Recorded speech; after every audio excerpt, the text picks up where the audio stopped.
It's recording. It's recording now? You just Yes. turned it Oh. on. Okay. All right, then everybody now has to be careful with everything they say. Only some. Shoot. At what point is it We're going appropriate to to give say, it a few more minutes since a few people are still coming on.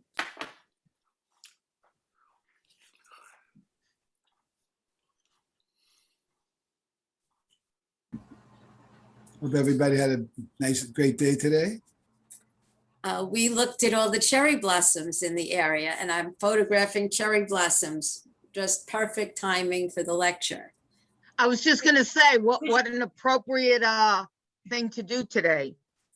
I want to know, were they Yoshino cherries or Higan cherries or Kwanzan cherries? You'll teach us the difference have to- tonight. you'll have to tell us. You'll have to make that part of your talk tonight. Well, I'll do it before we start because it's not really part of my talk. The Okay, Yoshino fine, cherries, they're very delicate ones that are sort of white pinkish. right? And there are regular trees and they come in weeping style. Oh, yes, we see And the those. Higans are similar, but they're pinker. And the Kwanzan are the ones that are like double, the very showy ones that are just starting now. Ah, The Oh, I Yoshino know. came out earlier. I know which ones you mean. Do any of them come as bonsai? Yes, they do. No, it does not. They do. Are those cherries edible? Oh, so we won. They don't produce fruit, but Okay. you can, like Okay, right fine. now, you can get cherry flavored green tea. You can get cherry flavored Kit Kats. Oh, They make cherry flavored mochi oh, candy. I got All mochi. sorts of stuff is cherry infused at this point. Okay. But there's no fruit, like it's not like a Washington State cherry. Gotcha. Okay, I will ask everybody except our speaker to mute themselves now. And I turn it over to Ann. On behalf of the Adult Education Committee of Temple Gates of Prayer, we are pleased to present Jewpanese, the Convergence of Jewish and Japanese Cultures with Deborah Abramowitz. Deborah Abramowitz and her family have been members of Temple Gates of Prayer for over 30 years. She has attended daily minyanim for the last 20 years and enjoys adult education classes at TGP. Deborah received her bachelor's degree from Barnard College and her Master of Arts degree from the University of Michigan, both in Japanese studies. She also studied for a year at the Inter-University Center in Tokyo, an intensive Japanese language program administered by Stanford University. She previously worked for the Bank of Tokyo and was the Japan Desk Director for the City of New York's Office of International Business Development.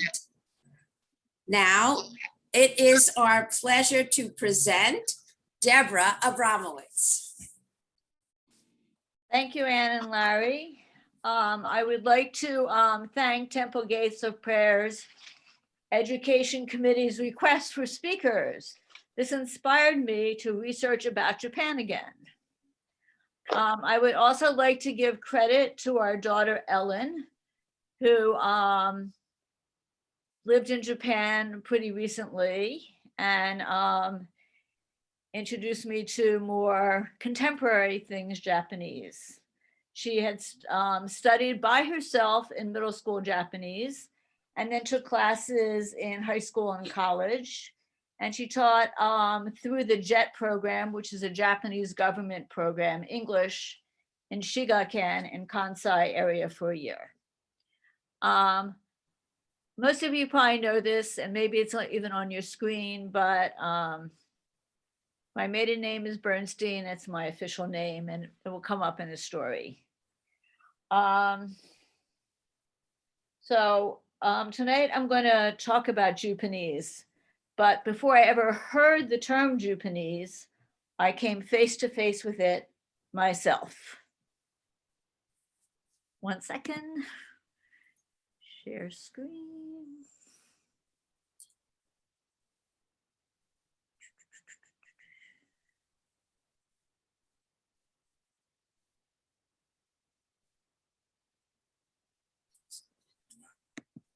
Where did it go? 1 second.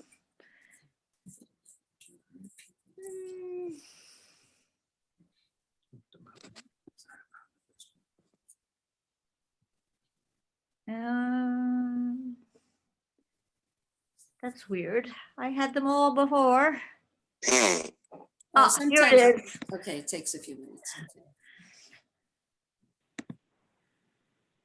Yay. Okay, So this says Yiddish Hanashimasu, which means I speak Yiddish. This was a kosher style restaurant in Tokyo named Ann Dinkins. If you see, the kosher is in kosher. We don't see it. You're we don't sharing see the it. It's screen. not. I'm only seeing you. I don't see. Yeah, the screen share isn't up yet. What? Deb, No. hit screen share and then share. hold on. I did do that. Both? Boost, All disable. right, 1 second. Don't see it, and there are people Hold who on. are not Okay, muted. Close that. Okay, we will try this again. Share screen. Isn't touched. Is it working now? Let's see. No, Now it is. Okay. Okay. No, I don't see it. Mm. We do, but I practiced with Arnie. It worked then. no, you're just on the wrong tab. Deb, All right. you're on the wrong tab. You were on it. What? You were on, but you were on the wrong tab. You just had to move over to a different tab. Exactly. If you look at the top of your screen, you'll see you had about 4 tabs open. You needed one of the 2 at the left. So go back to your share screen, share. It works fine. You just got to navigate to the correct tab. Yeah, okay. Okay. Now we're good. Do you see this now? Yes. It's a Yes. Western woman in a kimono where it Yes. says Yiddish Hanashimas, which means I speak Yiddish. Okay. I went to this kosher style deli while I was on my first trip to Japan. I was probably wearing jeans and a t-shirt, while most Japanese at that time dressed to go to a restaurant. My long hair was so frizzy in the humid Tokyo summer. The owner of the restaurant didn't even want to serve me. But while reading on the menu that Shmuka Bernstein's deli meats were served, I exclaimed aloud, "That's my dad's favorite New York deli." Then the owner, Anne, came over to our table. I told her that my name was Bernstein too, and that my dad often brought back us Shmuka Bernstein's deli whenever he had business in the city. Her attitude toward me changed. She told me then that she was closing the restaurant that month and returning to the US. Who knew then that I would marry Arnie, one of Shmuka Bernstein's grandchildren?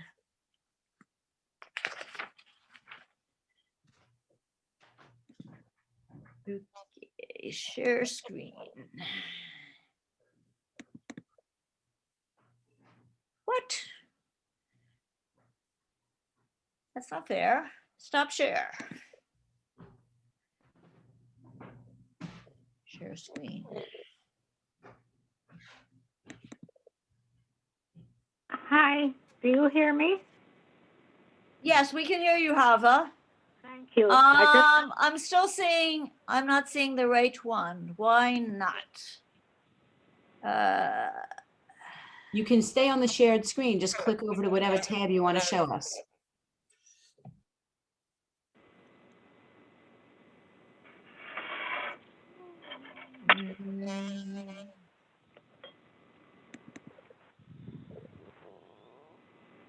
Okay, we'll see if we can enlarge this.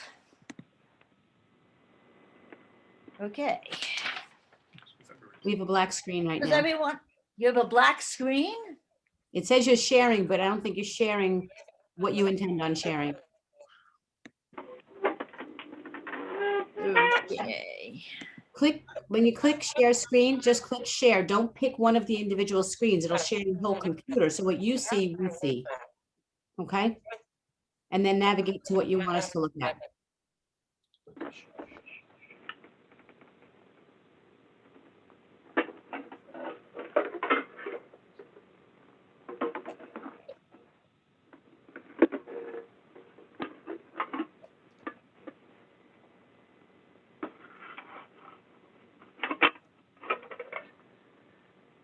Now, does everyone see a map of Japan?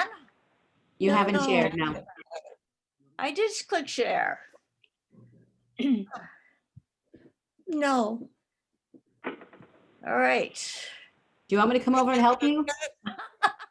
I'm happy to do it. I'll put my mask on. I could be there in 2 minutes. 1 second. Unshare. Share. That was Nope. a Mistake.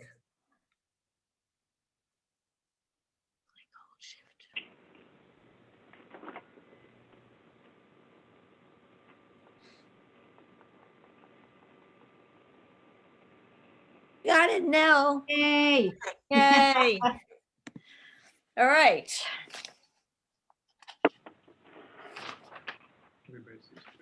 Okay. One more comment about Ann Dinkin's restaurant. When I researched this restaurant online, the name of it stuck in my head all these years. People commented that the Japanese waiters there had been taught to be surly and bossy. And after the deli shut, they had a difficult time finding new positions. All right. Japan is a mountainous island nation. The land area is approximately the same as California, but only 18% of the land is arable and very mountainous. Its population is approximately 125 million people, and it's a very homogeneous population. Probably 1% of the population is not Japanese. Japan was a closed country from the 16th century until 1853, when Commodore Perry opened the nation. Foreigners were limited to live and trade from the small island of Deshima in southwestern Japan. It's not even on your map, but it's close to Kagoshima, which is in the southwest corner. It is conjectured that Jews escaping the Inquisition were amongst Dutch and Portuguese traders in Deshima. The first Japanese settler, who's been documented, arrived in the port city of Yokohama, near Tokyo. That's, if you see Tokyo is the star and Yokohama is a little bit off and right to the down. They arrived in 1861. The first synagogue in Yokohama was dedicated in 1895. And there was a Jewish cemetery, and the gravestones are inscribed with many different languages from people coming from different places. If you notice 1895, that's older than Temple Gates of Prayer. We started in 1905. Even more Jews also settled in the 1880s in Nagasaki, which is the site of the second atomic bombing and is also in the south of Japan on the island of Kyushu. The synagogue there was built in 1894. Unfortunately, that community did not fare well after the Russo-Japanese War of 1905, and its Torah was transferred to Kobe, more west central Japan, with its growing Jewish population. Jews in Kobe came in the 1900s and originated from diverse countries: Russia, Germany, Iraq, Syria, Iran, Yemen, other parts of Central Asia and the Middle East. The most prominent family among them, and And they still have a mansion there with her name plaque on it, was the Sassons. They were known at the time as the Mizrahi Rothschilds. They were very wealthy.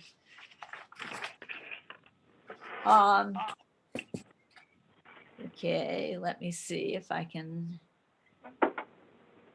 So you say stay on screen sharing. And go to, one second. Maybe, because you're not showing all your tabs now. We're just seeing the map. So we may or may not see your next screen. So check it. All right, I'm gonna pause share. How come this worked better with Arnie?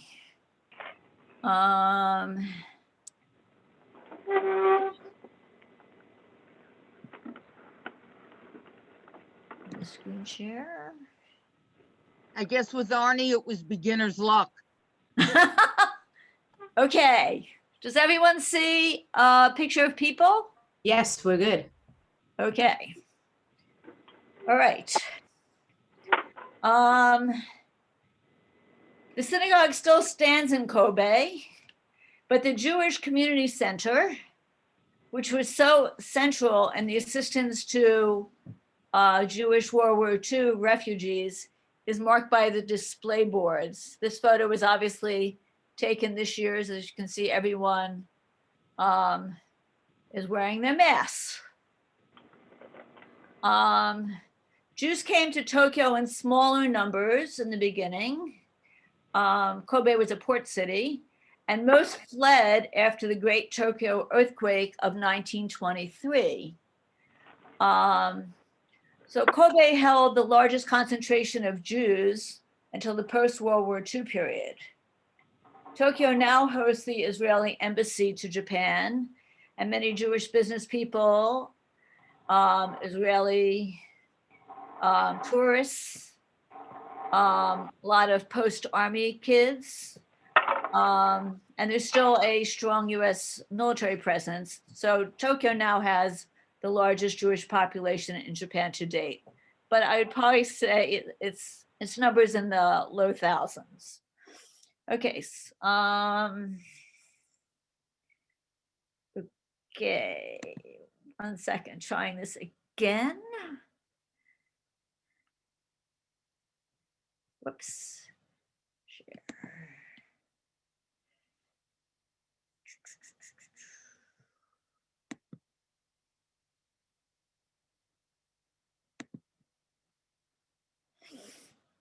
Okay, speaking of World War II, everyone sees Nope, like a memorial marker? not sharing yet. Thank you, Arnie. I did hit share twice.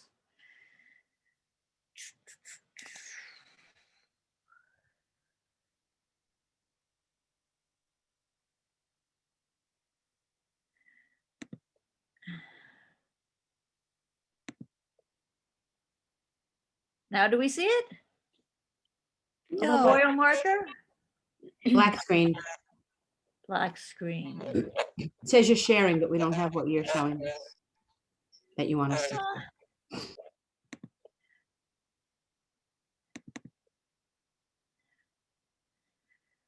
We're seeing your first picture now.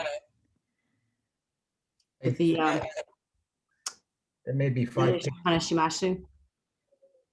Okay, very good. Reading.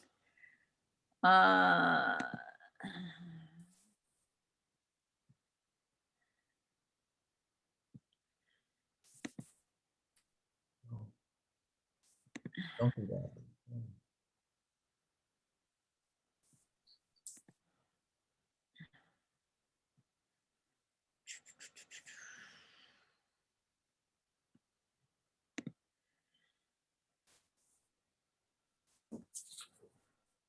Nope. All right. Why not? All right, I'm just going to talk for a while and try screen share later.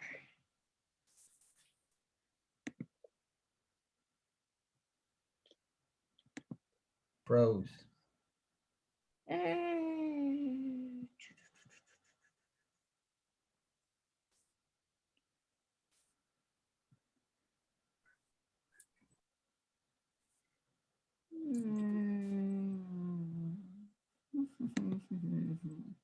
All right. I would like to speak about Japanese officials who helped save Japanese lives during World War II. Did I say Jewish lives?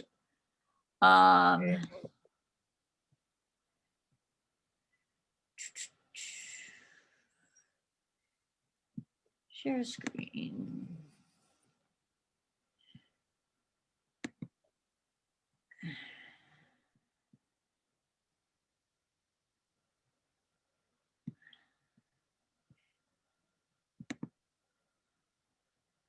Okay. Most of us have seen the movie, which was screened at Temple Gates of Prayer a number of years ago, about Shiune Sugihara.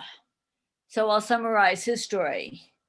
He was the first representative of the Japanese consulate in Kaunas, Lithuania. After the German invasion of Poland in the September 1939, Jewish refugees could no longer escape through the Mediterranean routes through Italy, but escaped east through neutral Lithuania. Sugihara created thousands of transit visas, ignoring his government's orders. The exact number of saved refugees is unknown, somewhere in the area between 5 and 10,000. Sugihara himself was dismissed from the Japanese Foreign Ministry, but his heroism was later recognized by the Japanese government, Israel, and at Yad Vashem, he is known as righteous among the nations. I was trying to show you a memorial marker that From anywhere with SAP Concur Solutions. It's the second. Nope, one sec.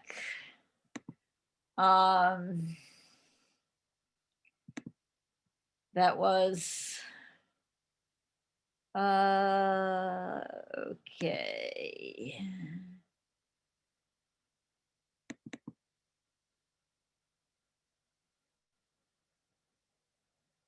Are people seeing this now? No. Deb, do you want to come over? I'm on my way. I'll put my mask on too. Okay. So what I wanted to show you was a memorial marker at that was planted at Waseda University in Tokyo. Waseda is one of, it's like NYU of Tokyo, where he had been a student. You can also visit his birthplace. There's actually a whole tourist trail and memorials in his honors now. As many as 10,000 Israeli and Jewish tourists visited the memorials erected in Sugihara's honor before COVID. Right now, Japan is again a closed nation. There are several sake breweries, rice wine, that have obtained hechshers from the Tokyo Chabad Rabbi, certifying the rice wine is kosher. The Japanese really have they have learned that the rabbi must see the entire process of the sake making process and not just the finished product to certify it's kosher. In the last year or so, several other Japanese officials have been recognized for issuing transit visas to Jewish refugees from Vladivostok. Vladivostok is in the eastern tip of Siberia, Russia. It's very close to China. And during World War II, Manchuria, known by the Japanese as Manchukuo, was taken over by Japan. Salvador Rey, who was Japan's acting consul general in Vladivostok, issued transit visas, and a descendant of one refugee family came to show the visa. And I don't know why. Let's see. Was there before. Maybe new share.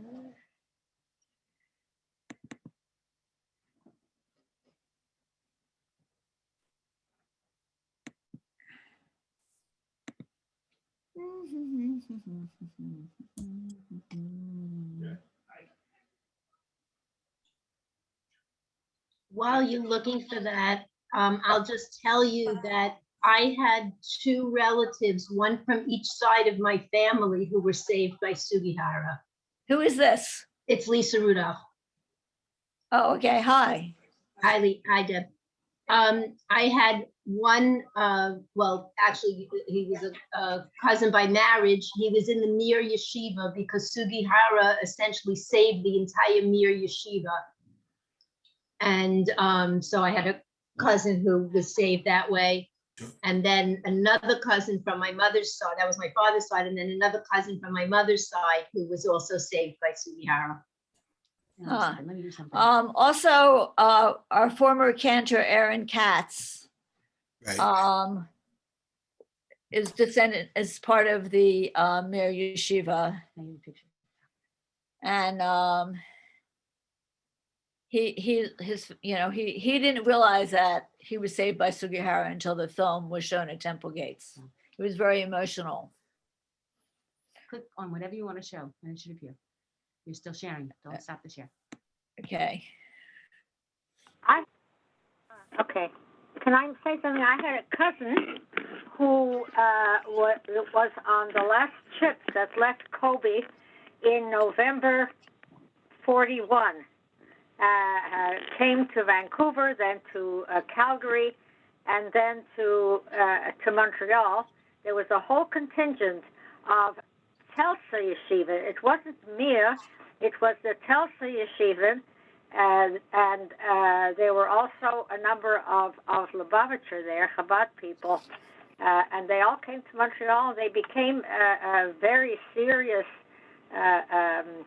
stable part of the Jewish community. One of them was a cousin of mine. His father and my father were first cousins. So I had very close contact with some of them. Mm-hmm.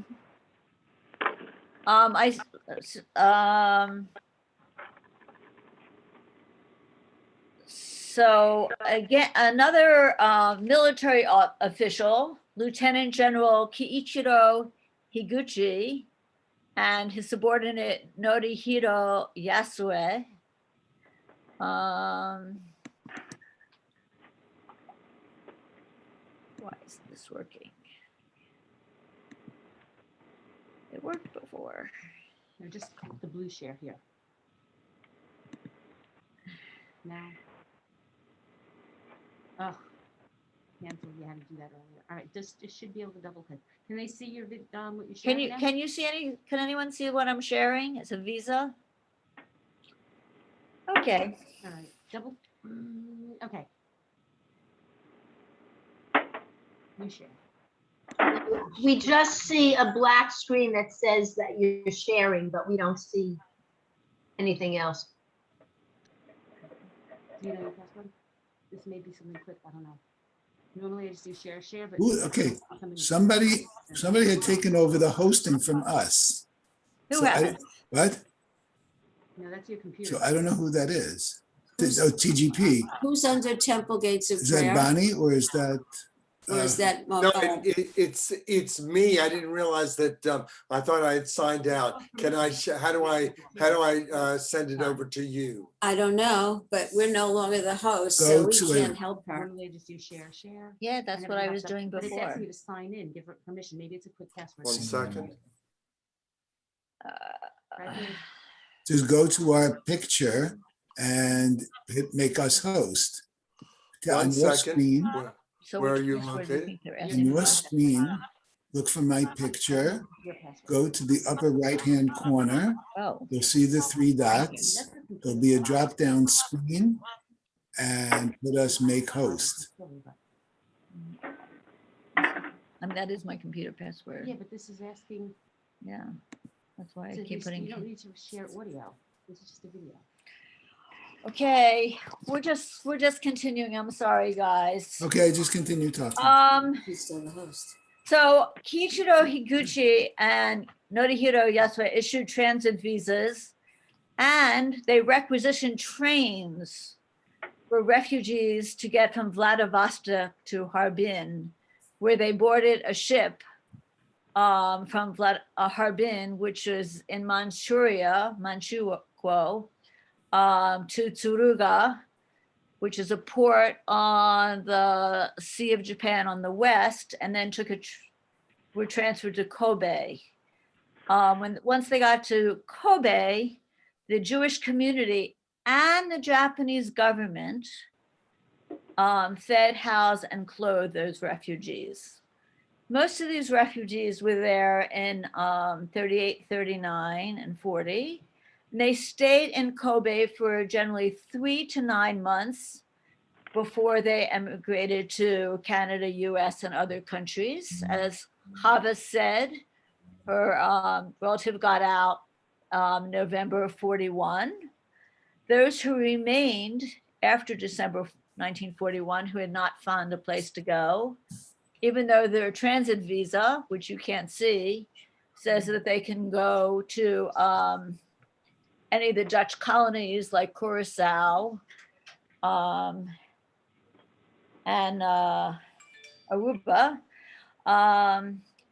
they were transferred to Shanghai, which was in China and part of occupied Japan until the war ended.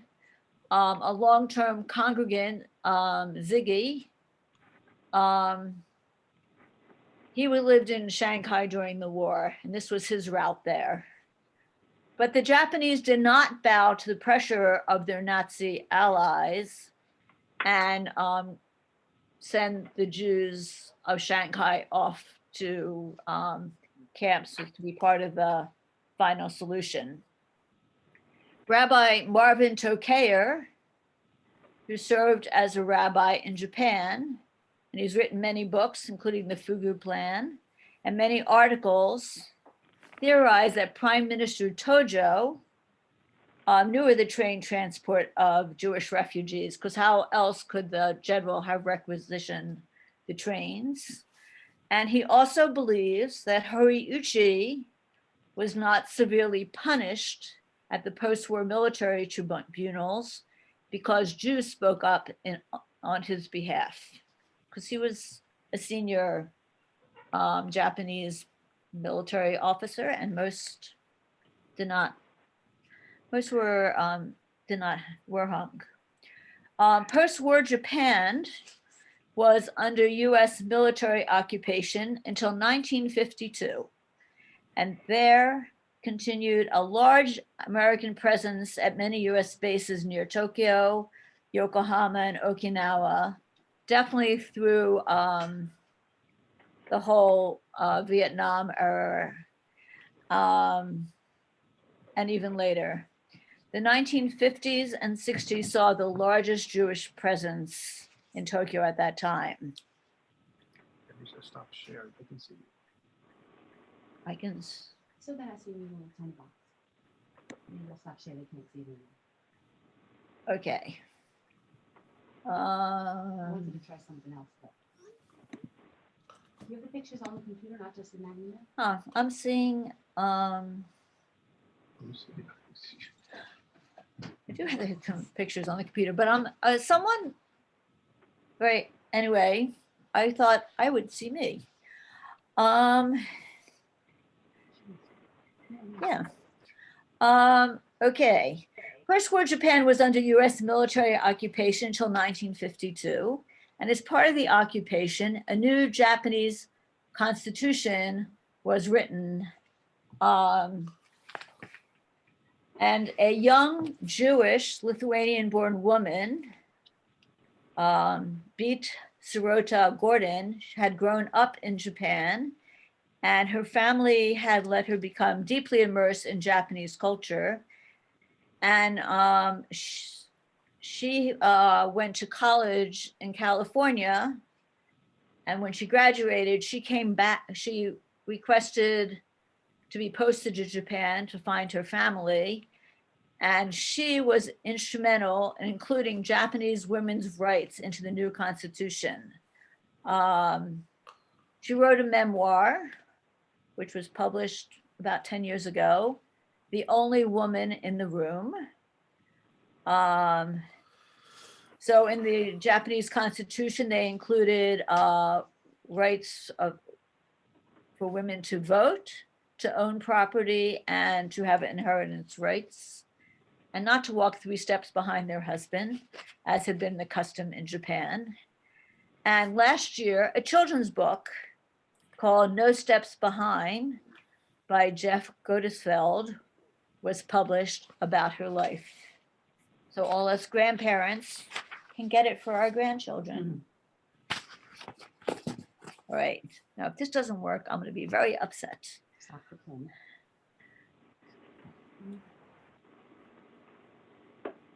Just click. Oh, we made a pin. Okay. Okay. Want to try and share again? Yeah, try sharing it because we got it first. I mentioned earlier that our daughter Ellen taught in a Japanese high school. One of her Jewpanese moments was when she heard strains of Maim coming in an open classroom window. And when she looked outside, there was a gym class dancing and singing the song. Finish your sound. It's on a share. All right. You're not in Zoom, you gotta hit the Zoom share first. One sec. All right. When I was in Japan in 1973, I was there for a couple of weeks because I had to attend 2 conferences back to back. I literally saw old women get up and give a young boy their seat, and I was horrified. Horrified. And the kid sat down, didn't ask questions. It was coming to him. I hope things are better now. Just listen to it. If you're All not showing right. sound, they may hear it. I have to ask. We're gonna, can you hear this? Yes. This is a cartoon called Open Sesame. I'm sorry you can't hear it. See it. See it. We hear it, but we don't see it. Okay, there are dancing vegetables and fruits.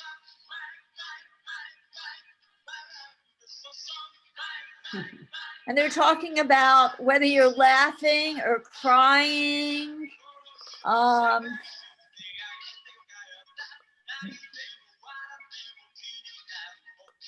Has nothing to do with Maim, but the chorus Maim is in English.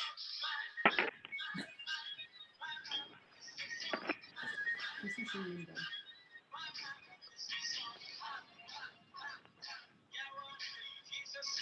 Can you notice this? I think we could share this.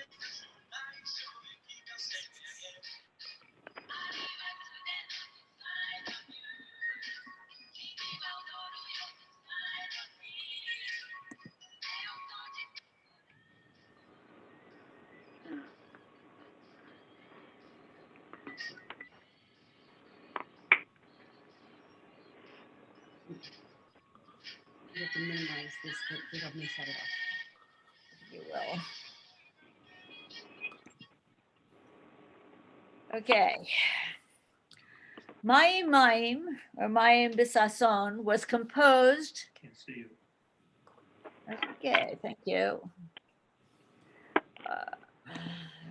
It's just because other people are unmuted.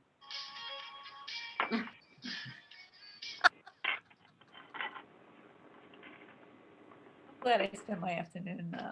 It's fine. No, This is your navigating browser.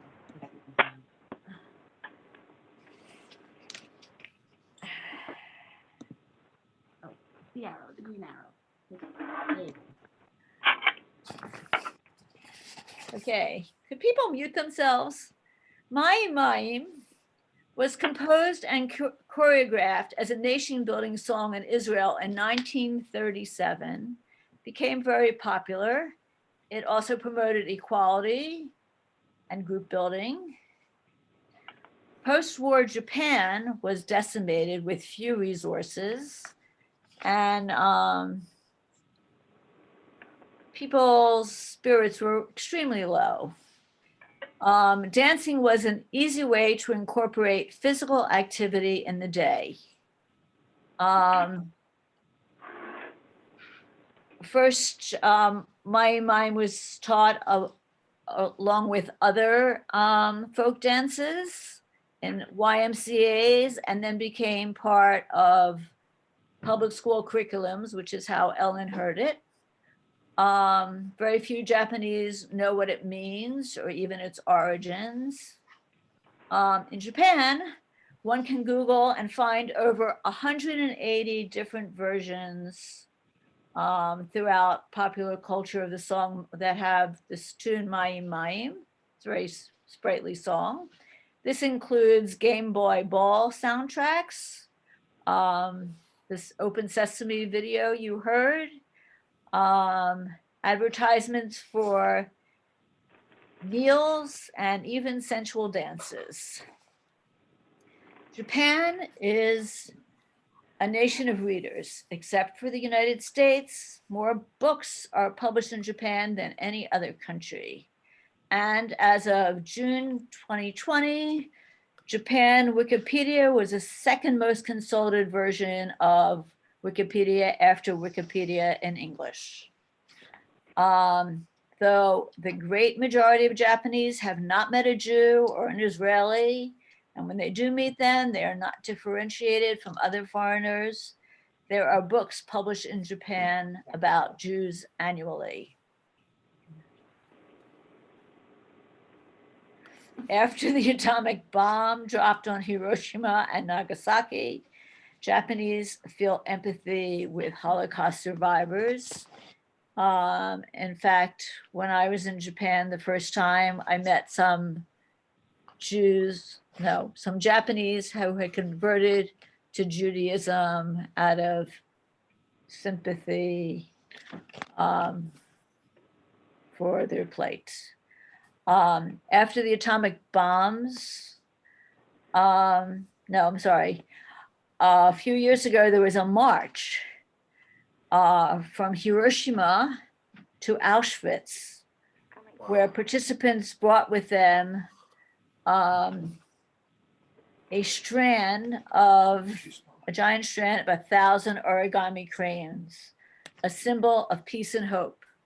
If any of you had ever received a note from Ruth Levison, who was, family was probably the earliest Temple Gates memories contiguously, she would send a origami crane.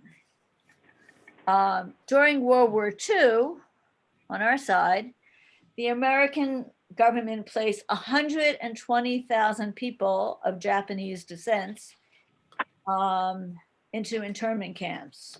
And of those, 2/3 were native-born American citizens. They lost their property and possessions, and they were shipped from the West Coast to crudely built barracks in the Plain States. Forthcoming, there's a book about a woman named Elaine Block Yoneda, who is an Ashkenazi Jew who is married to a Japanese who chose to join her husband and son in the internment camp. Japanese culture, video games, J-pop, music, anime, which is animation, and manga, which are a form of graphic comics, are decimated throughout the world. 40 years ago, about 100,000 people outside of Japan studied Japanese. And a few years ago, the number increased to over 3 million people. In Israel, one can study Japanese and its culture at Hebrew University, Tel Aviv University, and University of Haifa. And the Tikotin Museum of Japanese Art near Haifa celebrated its 60th anniversary recently. Japanese cuisine, while they eat widely, traditionally does not include dairy and lends itself to being adopted into kosher and Jewish-inspired cooking. Now one cannot enter a kosher market without finding a sushi stand. Kosher Chinese restaurants are now pan-Asian and include Japanese foods. In Asian supermarkets, products can now be found with kosher hechshers. There are latkes incorporating Japanese okonomiyaki pancake ingredients like ginger, seaweed, things like that. Years ago in New York, there was a kosher Japanese restaurant in Soho called Shalom Japan. And now there's a Michelin-rated restaurant, also named Shalom Japan, in Williamsburg. It is run by a couple. She's Japanese, he's Jewish. The dishes meld both cuisines. I don't think it's a kosher restaurant. At a JCC in Miami, pre-COVID, they had Japanese nights, sushi, and your choice of 4 Torah study classes. Currently, there are many activists who are of Jewish and Japanese heritage. They are Jewpanese, and they are fighting anti-Asian violence, a cause we can all support. Thank you very much for listening to me. I'm sorry you cannot see my screen share. If anyone has any questions. Yeah, Deborah, Yes. is Rabbi Toker still alive? And if so, is he still living out on the island? I believe he is. Because I communicated with him as the coordinator of a Jewish Heritage Committee at the UFT at one point. Uh-huh. That was a while ago. Well, I can't verify it, but according to my internet research, he's still alive. Okay, good. Thank you. Sure. Do you hear me? Or am I hear you, Chava. I even know he was a student of mine. Rabbi that followed him, who was Are you saying Rabbi Toker was a student of yours? no Silverstein, who followed. I just looked at, Martin Silverstein was the rabbi in Tokyo following Toker. And he had been a student of mine. He enjoyed those 5 years in Japan fantastically. He's now in Israel teaching in the Masorti seminary in Israel. But they were there for 5 years. I think at least one of his children, possibly no, one was born in Israel. One was born in Japan. His wife is Asian. His wife is Western. They were married outside, but he learned Japanese and he throve in the Japanese culture. I also met Westerners in parts of Japan who were descendants of fugitives from the Russo-Turkish War in the latter part of the 19th century, from the revolution of 2005 in Russia, certainly of the Russian Revolution in 1917, Well, you can't do it for her. who were settled in Japan. They lived there. They were citizens. No, they weren't citizens. They were never recognized as citizens, even if they were born there, because they didn't have the proper heritage. But they had all the rights, Gallery. and some of them were businessmen. Some of them had jobs. People who throve there, and they told me that the residents of Hokkaido Island, which I never did visit, I was up in the forests in the north, but I never went to Hokkaido, are Western and not Japanese altogether. Now, is that true? They're Ainu, and they are an indigenous people who used to live in all of Japan, and they were pushed further and further north. I've been to Hokkaido, and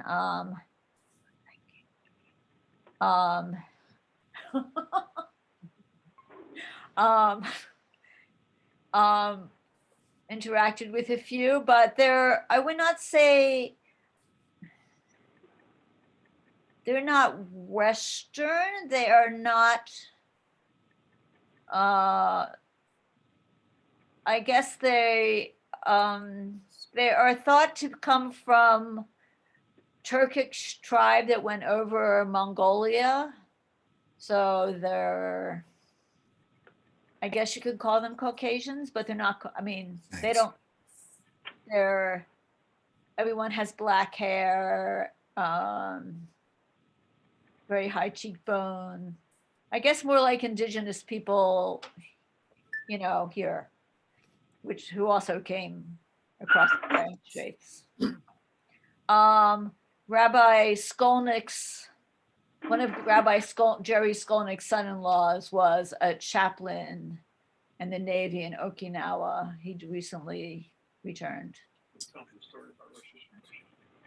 One of my classmates when I was at JTS, who is now Rabbi Jonathan Lubliner, serving for many years in Jacksonville, did a stint before he entered the seminary. He did a stint in Tokyo, working with the Jewish community. And I remember when we were students together, how highly he spoke of his experience there, and how wonderful it was to be Jewish and living in Japan. When I lived in Japan, when I studied there for the year, I had 2 adoptive Japanese families. One was did medical publishing. So the family would always adopt the doctor on the base at Yokosuka Air Force Base, which is outside of Tokyo. I studied in Tokyo. And the year I was there, he happened to be Jewish. And he was, so he adopted me as well. And he would always get me supplies for me and my friends from the PX. I have a question for you, if I may. During the war, Germany and Japan were allies. Did that, despite Sugihara's position, was the government ever anti-Semitic? The government was not openly anti-Semitic. They actually did help support the Jewish refugees in Kobe, according to my research. They did have a complex relationship. When people would hear my name was Bernstein, at the time they'd go, "Oh, like the conductor, Leonard Bernstein." And they'd ask me if I was Jewish. And they'd either ask me if I was smart or if I was rich. Because they knew I was Jewish, but and they also did translate like the protocols of the elders of Zion into Japanese. It was translated many versions. So if people who read that would have a warped vision of Jews. But in general, they really off the radar. So off the, I mean, yeah, Jews are off the radar. I Yeah, have a couple of questions, Deb, if I yes. may. I've read that one reason the Japanese government did not defer to Nazi Germany and turn Jews over to them is that they read all these things that were said about Jews, that they controlled banking and world finance, that they were the ones that started the communist revolution, and that there was a fear if they persecuted the Jews would come back to punish them for that. And that was one reason that they withheld support for the genocidal policies of the Nazi That government. was a very fringe theory. There's another theory that Jacob Schiff, who was a Jewish financier in New York, who was a founder of Loeb, Kuhn, and something else bank in New And York, published the New York Post. helped finance the Japanese during the Russo-Japanese War of 1905. And therefore they felt favorably towards Jews. So, and also I think it was more that they didn't really care. They just, Sugihara's wife said that he just thought of the humanity of these people, that they were refugees and how terrible it was. And he was just trying to be helpful. So who knows? Well, we had a film at Temple Gates about, no, this was about the Japanese occupation of Shanghai. And a number of European Jews had made it to Shanghai. And even with Japanese occupation, Japan was in control and they allowed the Jews to stay. According to the story, at one point, the Jews were told that they had to live in a ghetto in Shanghai, but that was as far as any singling out went. And many of the Jews stayed there until the Communist Revolution in 1949, and many of them left then. Larry? Yes? Yeah, No, I go mean, in Japan, like when I went to Japan to study, and every foreigner, and actually all Japanese until recently had to register their residence. They really wanted to know where everyone was, who everyone was. I guess it's partially because they have universal health care, but also historically is because there was a caste system in Japan, not quite as strict as in India, but they wanted to know people's origins and where they were from. So it's not, it wasn't discriminatory when they had Jews anywhere register. They wanted to know where they were.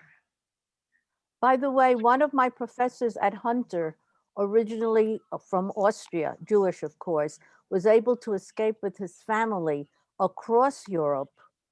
I don't remember the year, but he and his family ended up living in Shanghai for several years until they were able to come to the United States. And he ended up being one of Kissinger's students.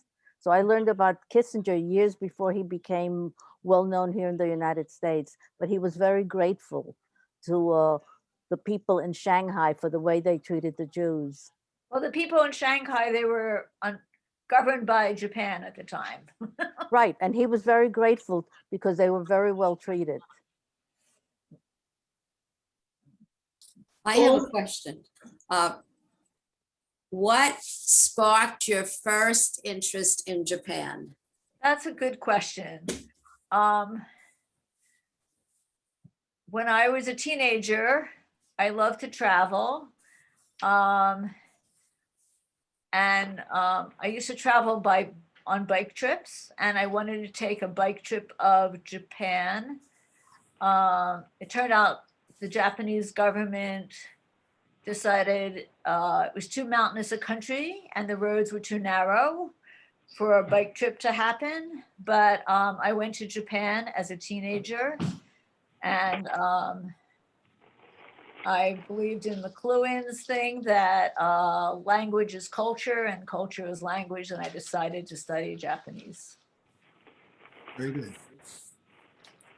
Also, we were talking about the rabbis in Japan. Rabbi Michael Shudrick, who is the chief rabbi of Poland, was the rabbi in Japan in the 1980s. I happen to be, he's an old personal friend, and my first cousin was working for Morgan Stanley Bank at the time, and they were stationed in Japan for about 4 or 5 years. And my cousin had called me, and I said to her, "Oh, did you meet Rabbi Shudrick yet?" And she couldn't believe that I actually knew the rabbi in Japan. Well, it's a small, it is a small community, but yeah.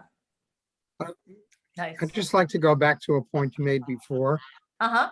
You were saying that to most Japanese, the Jews are just off the chart. They really don't know or understand. I've been to Japan, but I've traveled extensively in Asia.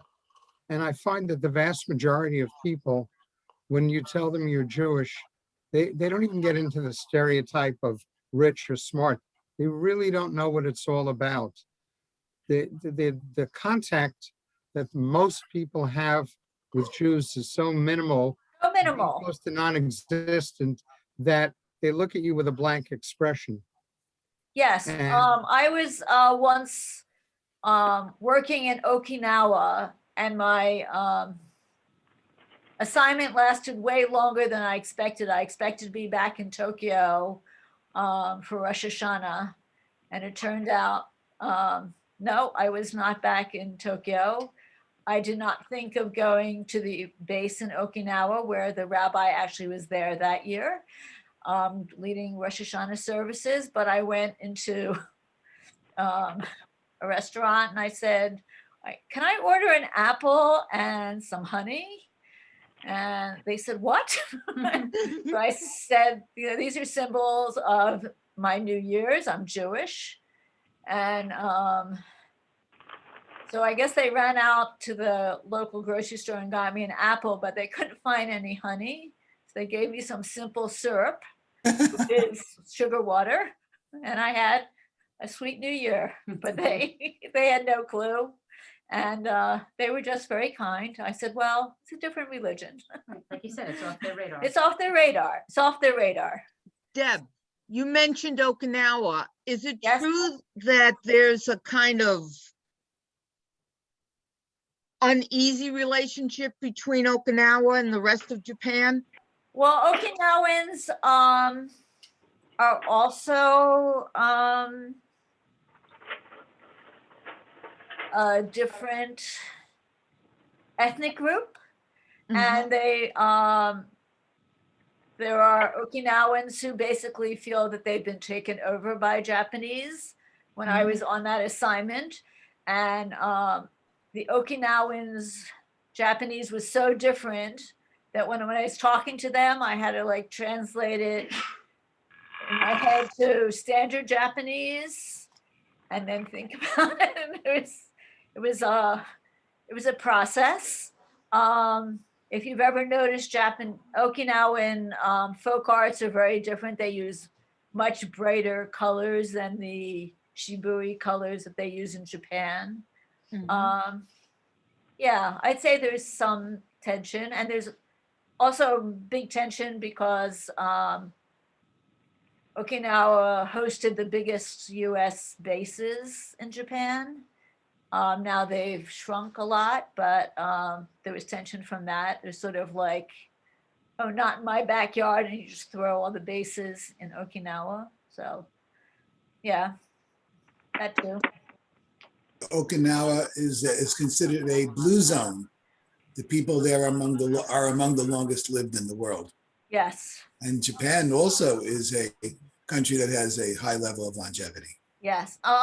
There's a great YouTube that I watched while I was studying for this about how one Japanese diet is mostly rice and vegetables and lower amounts of proteins and sugars than we usually.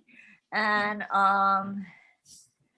also they're very big in, even though there's the families are more spread out than traditional Japanese family, they used to all be multi-generational in one home.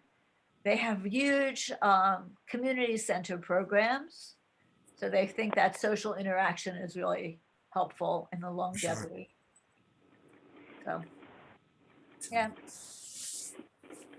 Deborah, I have to get off. Yashar kochech. This was fascinating. Thank you, Calvin. Thank you for your contributions. Okay, take And good care. if anybody has any other questions? Actually, I do. Okay, one more. This is a particular area of interest for me.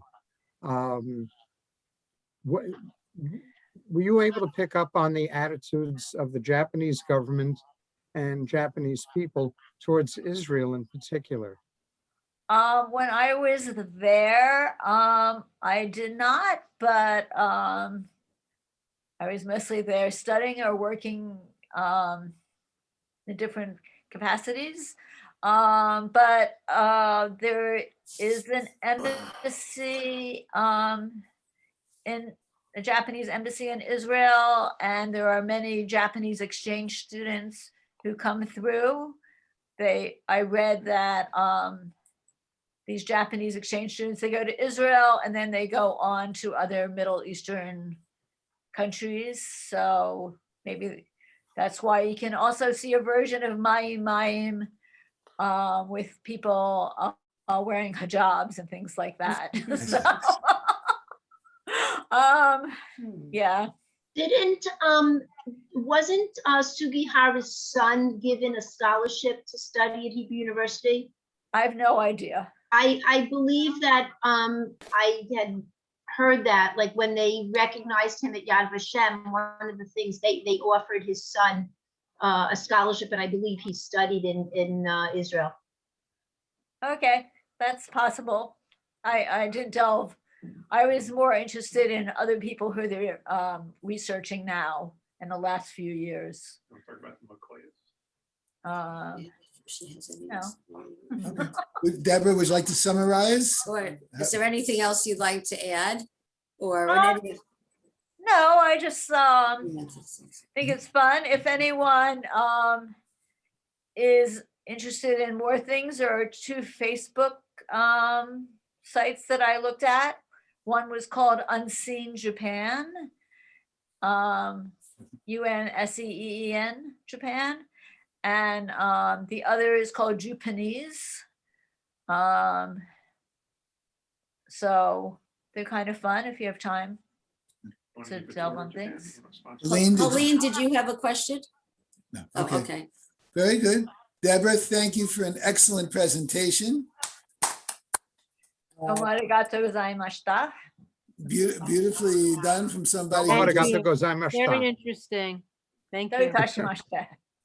Some very close and intimate knowledge of Japan and of the relationship between the Japanese people, the Jewish people, and our respective cultures. So I want to, on behalf of the Adult Education Committee, I want to thank you for an excellent presentation. Thank you. It was very enjoyable. Very good. Thank you so much. Thank you. It was interesting. Thank you. And our next presentation is next Sunday. Ellen Biller will be doing a book discussion On short stories that you can download from the internet. So thank you all very much for coming and being here tonight. Thank you. Thank you, Deborah. Bye. Thank you. Good night, everyone. Good night. Good night, Irene. Good night. Irene, good night. I feel like singing. Yeah, me too. And thanks to Deborah Gudenchik for trying to help. Oh, me. yes. Oh, absolutely. Thank you, Deborah Absolutely. Grudenchik. Pleasure. All right, bye. Yeah, thank you, Deborah. Okay, good night. Oh, stop that recording.